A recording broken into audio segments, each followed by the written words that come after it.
আমি আজ অত্যন্ত আনন্দ ও গর্ব কৃতজ্ঞতার সঙ্গে এই মঞ্চে উপস্থিত হয়েছি। একটি ঐতিহাসিক এবং অর্থনৈতিকভাবে অত্যন্ত গুরুত্বপূর্ণ মুহূর্তের সাক্ষী হতে ওসমানী আন্তর্জাতিক বিমানবন্দর থেকে সরাসরি ইউরোপের উদ্দেশ্যে প্রথম আন্তর্জাতিক কার্গো ফ্রেটের আনুষ্ঠানিক উদ্বোধন নিঃসন্দেহে আমাদের জন্য একটি যুগান্তকারী পদক্ষেপ।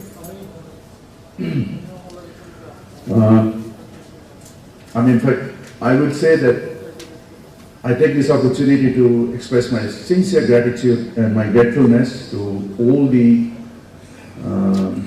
stakeholders যারা এটাকে ফ্যাসিলিটেট করার জন্য কাজ করেছেন। বাংলাদেশ বেসামরিক বিমান চলাচল কর্তৃপক্ষ,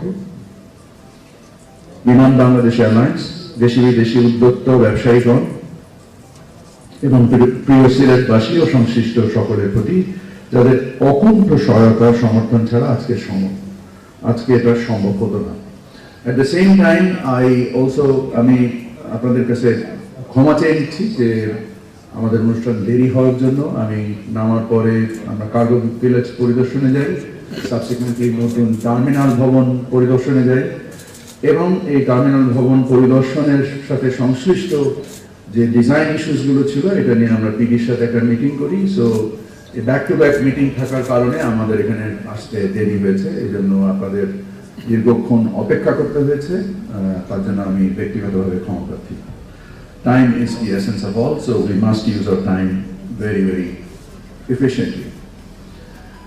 আপনারা সকলে জানেন যে যখন আমাদের ট্রান্সশিপমেন্ট বন্ধ হয়ে গেল, প্রধান উপদেষ্টা মহোদয় আমাকে ডাকলেন রাতের বেলা, and then he was asking me to give him the stock of the situation. So I was the commerce advisor এবং আমি আমার যারা অংশীজন ছিলেন, আমি বিমানের এমডি সাহেব, আমাদের ইপিবির ভাইস চেয়ারম্যান সাহেব এবং ইন্ডিটেক্সের মিস্টার হাবিয়ার এবং আরো অনেকের সাথে আমরা বসে মিটিং করে কিছু বিষয়াদি নিয়ে আমি প্রধান উপদেষ্টার সাথে আলোচনা করলে উনি কিছু বিশেষ দিক নির্দেশনা দেন এবং আমি ওনাকে আশ্বস্ত করি যে ইনশাআল্লাহ আমরা শুধু আমাদের যে কস্ট যেটা হয়, যে কারণে আমাদের ব্যবসায়ীরা দিল্লি, ব্যাঙ্গালোর এবং কলকাতায় এয়ারপোর্ট ব্যবহার করে, আমরা শুধু ওই কস্ট মিট করব না, আমরা ওই কস্টের থেকেও এক্সিড করব। So our target is not only to meet that cost, we'll exceed that cost.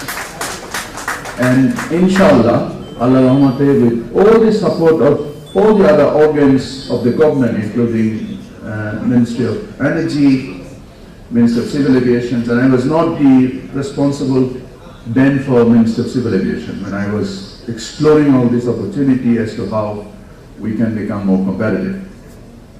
And I have got supports from every organs of the government relevant to this.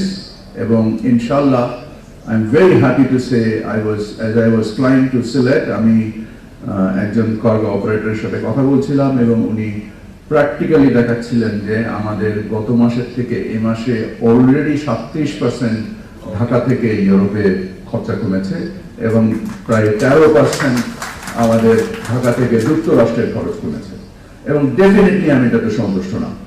I want much more than that. And inshallah we will achieve it with your support. আমি কৃতজ্ঞতা জানাই আমাদের মেক্সিকোর মাননীয় রাষ্ট্রদূতের কাছে, কারণ উনি আজকে যে ফ্রেটার প্লেনটা এখান থেকে যাবে এটা একটা মেক্সিকান ওন কোম্পানি, এটাকে ফ্যাসিলিটেশনের জন্য ওনার ব্যক্তিগত উদ্যোগ, উৎসাহ, আগ্রহ, এই যে সামগ্রিকভাবে যে আমরা একত্রে কাজ করলে আমরা যে এত দ্রুত একটা এত বড় সমস্যার সমাধান করতে পেরেছি, এটা একমাত্র কারণ হচ্ছে আমরা সকলে মিলে একত্রে কাজ করেছি। কারণ একা কৃতিত্ব নয়, একমাত্র লোকের কৃতিত্ব নয়। সিভিল এভিয়েশন অসম্ভব পরিশ্রম করেছে, তারা তাদের রানওয়ে নতুন করে ইভ্যালুয়েশন করা থেকে শুরু করে বিভিন্ন রেগুলেটরি যে রিকোয়ারমেন্ট গুলো আছে এগুলোর ফ্যাসিলিটেশন থেকে শুরু করে সামগ্রিকভাবে কাজ করেছে। সো আমি সকলের কাছে কৃতজ্ঞ এই অর্জনের জন্য এবং সিলেটের জন্য এটা একটা ঐতিহাসিক দিন, কারণ স্বাধীনতার পরে আজকেই প্রথম ঢাকার বাইরে প্রথম একটা আন্তর্জাতিক ফ্রেট কার্গো চালু হচ্ছে সিলেট থেকে। সিলেটের জন্য একটা অসম্ভব সুন্দর একটা দিন, একটা নতুন ইতিহাস তৈরি হলো আছে। So I'm very grateful to be part of this great history. Okay. At the same time, আমি মনে করি যে আমাদের বিগত ফ্যাসিস্ট সরকার যে আমি বলি উৎপাদনশীল ভাবে ক্রিমিনালাইজেশন করে দিত, দুর্বৃত্তায়ন করেছে, যে দুর্বৃত্তায়নের ফলে আমরা মানসিকভাবে অনেক ক্ষেত্রে সাবঅর্ডিনেটেড হয়ে গিয়েছি। আমাদের চিন্তার জগৎ, চেতনার জগৎ, সকল কিছুতেই আমরা একটা সাবঅর্ডিনেটেড চিন্তা ভাবনার মধ্যে এসেছি, যার ফলে আমাদের নিজস্ব সৃষ্টিশীলতা, আমাদের কার্যক্ষমতা, আমরা এই যে সামগ্রিকভাবে একত্রিত হয়ে এটা যে অর্জন করতে পারলাম, যে একটা ট্রান্সশিপমেন্ট বন্ধ হয়ে যাওয়ার পরে আমাদের যে শুধু সক্ষমতা বৃদ্ধি না, আমাদের কম্প্যারেটিভনেস যে আমরা বাড়িয়েছি। এই ক্ষেত্রে ইপিবি বলেন, সিভিল এভিয়েশন বলেন, মিনিস্ট্রি অফ এভিয়েশন বলেন, অফকোর্স সাবসিকুয়েন্টলি যে ঘটনাটা ঘটলো সেটা হচ্ছে যে স্যার আমাকে ডেকে বললেন যে তুমি এখন থেকে সিভিল এভিয়েশনের দায়িত্ব পালন করবে। So I was not expecting this to happen, but of course ওনার নির্দেশ আমার জন্য শিরোধার্য, কারণ আমি নিজেকে অসম্ভব ভাগ্যবান মনে করি যে ওনার নির্দেশনায় কাজ করতে পারি। ওনার কাছে যখন কোনো সমস্যা নিয়ে আমরা যাই, ওনার সরল সমাধান দেখে মানে আমার ভাষা নেই, আমি ভাগ্যবান, আমি প্রকৃতভাবে ভাগ্যবান যে আমার জীবনে এরকম একজন মানুষের সাথে কাজ করার সৌভাগ্য আল্লাহ তাআলা আমাকে দিয়েছেন। আল্লাহর কাছে এই জন্য আমি হাজার কোটি শুকর করি। At the same time, I think আমাদের আমি একটা কথা বিশ্বাস করি যে সাফল্য কোনো গন্তব্য নয়, এটা একটি যাত্রা। Success is not a destination, it's a journey. And আমরা আজকে যে সাফল্যটা অর্জন করলাম, এটা কোনোভাবেই আমাদের গন্তব্য নয়, এটা একমাত্র একটা যাত্রা। এবং এই যাত্রায় আপনাদের সহযোগিতায় আমরা আশা করি ইনশাআল্লাহ, আমি যখন দেখি যে আজকে বাংলাদেশ থেকে যারা মরুভূমির দেশে কাজ করে 10 বছর, 5 বছর, 7 বছর, 6 বছর, বউ বাচ্চা থেকে বিচ্ছিন্ন অবস্থায় থাকে, দেশে এসে তার পরিবারের সাথে একত্রিত হয়ে আবার যে ছুটে যাবে, এই খরচাটা নেওয়ার সক্ষমতা তাদের নেই। কারণ আমাদের বিমানের ভাড়া বা আমাদের দেশ থেকে যাতায়াতের যে বিমান, শুধু বলবো না, অন্য অল আদার এয়ারলাইন্স আমরা যদি কম্পেয়ার করি, it is unreasonably high and we need to understand why. নিয়ামক সমূহ কি? এই নিয়ামকের ভিতরে যত বড় নিয়ামক আছে, we need to work collectively. আমরা যদি আন্তর্জাতিক ফ্রেট কস্ট 37% অলরেডি কমাতে পারি মাত্র 2-3 সপ্তাহের ব্যবধানে, এবং আমি মনে করছি যে এটা থেকে আরো অনেক কমবে ইনশাআল্লাহ। আমরা মনে করি যে আমাদের বিমান বা আমাদের বৈদেশিক যতগুলো এয়ারলাইন্স আছে তাদের খরচা কমতে হবে, কারণ এই অমানবিক জীবন, এই যে সামাজিক দায় তৈরি হচ্ছে, একটা পরিবার আর একটা তার পরিবারের প্রধান থেকে 5, 7, 10 বছর ধরে যে সে তার পরিবারের সাথে মিলিত হতে পারছে না, এই অনৈতিক দায়টা কেন রাষ্ট্র নেবে?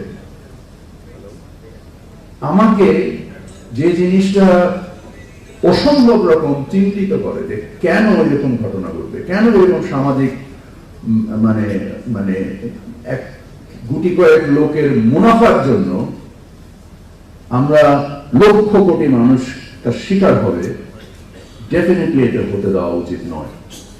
আমি মনে করি যে আমরা সামগ্রিকভাবে কাজ করব এবং ফ্যাসিস্ট আমলের অর্জিত দায়, আপনারা জানেন যে বর্তমান সরকারকে নিতে হচ্ছে এবং সেই অনেক দায় তাদেরকে মেটাতে হচ্ছে, এবং আমরা তারপরেও আমরা যত ধরনের, আমি যখনই এখানকার অবকাঠামোগত, শুধু এখানকার অবকাঠামো না, অন্যান্য যত এয়ারপোর্ট হচ্ছে, আমার থিওরি ইজ ভেরি সিম্পল। সেটা হচ্ছে আমার ব্যয়ের উদ্বৃত্ত থাকতে হবে। যদি আমি এমন কোন ব্যয় করতে রাজি না যে ব্যয় উদ্বৃত্ত তৈরি করতে পারে না, কারণ যদি উদ্বৃত্ত তৈরি করতে না পারে, সে ব্যয় একমাত্র জিনিস যেটা তৈরি করবে সেটা হচ্ছে দায়, এবং এই দায় আমাদের সন্তানদের উপরে যে পড়বে। কেন আমরা সেটাই নেব? ইনশাআল্লাহ আপনাদের সকলের সহযোগিতায় একত্রিতভাবে আমরা দেশকে আগিয়ে নিয়ে যাব। আমরা আপনাদের কাছে দোয়া চাই এবং সবার কাছে কৃতজ্ঞতা জানাই, এবং আবার ক্ষমা চেয়ে নিচ্ছি দেরি হওয়ার জন্য। আশা করি ইনশাআল্লাহ পরবর্তীতে আমরা আবার আরো বেশি সময়ানুবর্তিতা মেনটেন করব এবং আমরা আরো বেটার কিছু অ্যাচিভ করব। সকলকে অসংখ্য ধন্যবাদ।